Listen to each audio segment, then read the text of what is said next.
Olá, continuando a tratar sobre a ceia do Senhor, eu quero discorrer hoje sobre a certeza da sua presença. Esta talvez tenha sido a questão mais problemática concernente à ceia, mesmo entre os protestantes.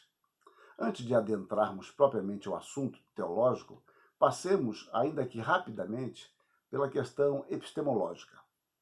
A questão da presença, e aí esqueçam nesse primeiro momento presença de Cristo, eu estou falando apenas de presença. Pronto.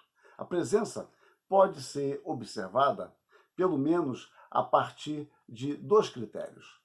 Nós podemos analisar isso de forma objetiva a partir do objeto referente. E podemos analisar a partir do sujeito que percebe.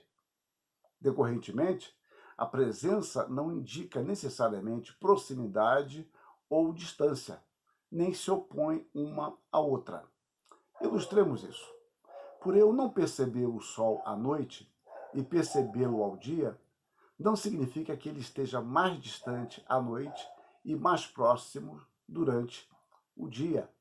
O sol está onde está, só que durante a noite, entre nós e o sol, há uma interposição da lua, que reflete o brilho do sol. Mas o sol está onde está, mas a nossa percepção é diferente, porque há um objeto que se interpõe.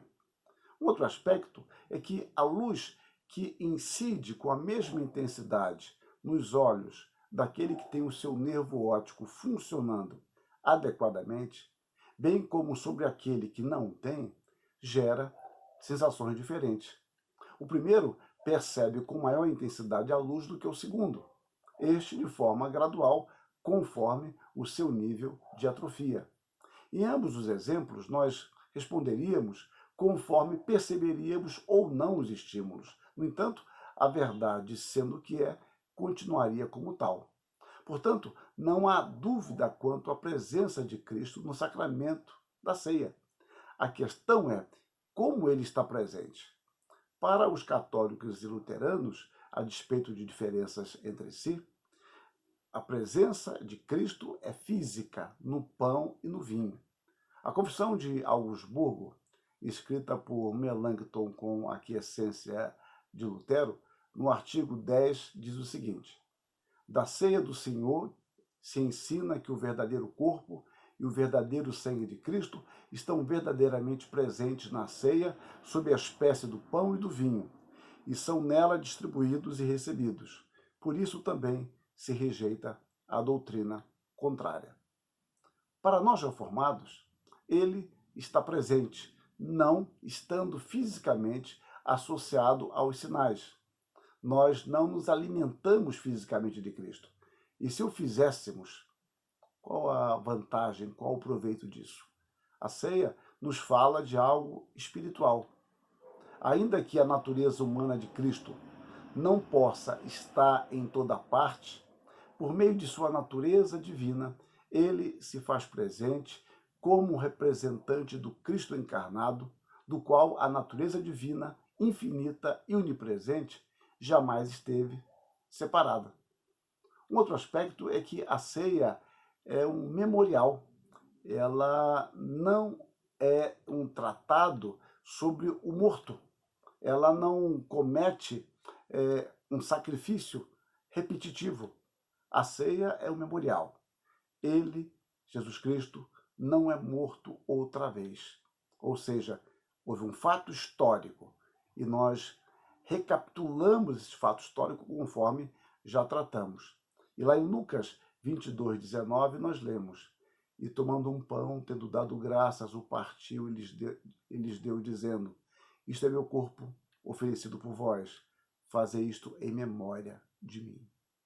Cristo instituiu a ceia como memorial de sua despedida, como meio de proclamação de sua graça, que se manifesta em sua entrega.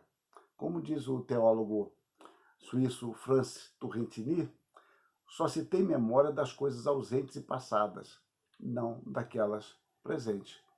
Como vimos, Cristo está fisicamente presente no céu e espiritualmente presente na ceia, usufruído por meio da fé. A sua presença espiritual por meio do Espírito, que gera e alimenta a nossa fé, não é menos real do que seria a sua presença física. Essa comunhão com Cristo é bastante viva nos servos de Deus. Paulo diz que ele não mais vivia, mas sim Cristo vivia dele. E ele está, obviamente, tratando de algo espiritual. Então, ao participarmos da mesa do Senhor, temos a certeza da sua presença abençoadora por meio de seu Espírito. Pela fé, nós, entre aspas, comemos o seu corpo e, entre aspas, bebemos o seu sangue, sendo alimentados em nossa fé.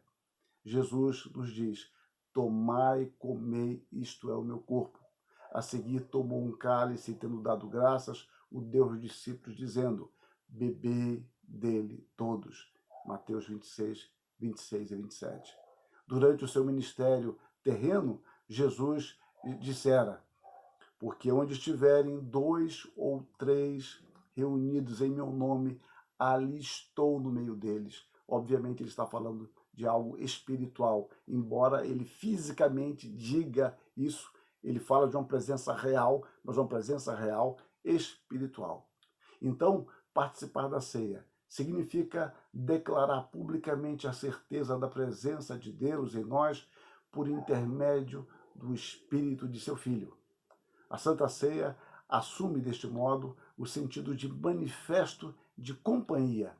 Ainda que Jesus não esteja conosco fisicamente, nós não estamos sozinhos. O Cristo que foi para junto do Pai voltará.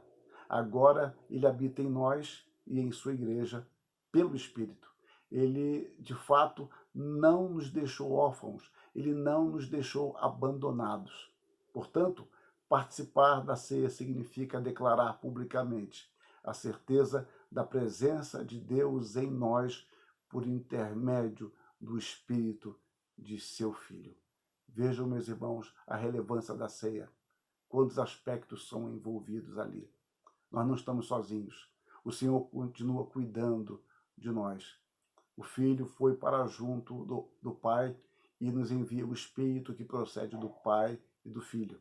E a Trindade atesta publicamente, por meio da Igreja, a vitória de Cristo. E participar da ceia significa uma declaração da presença de Cristo, que nós vivemos em comunhão com Ele, até que Ele volte fisicamente para estabelecer definitivamente o seu reino.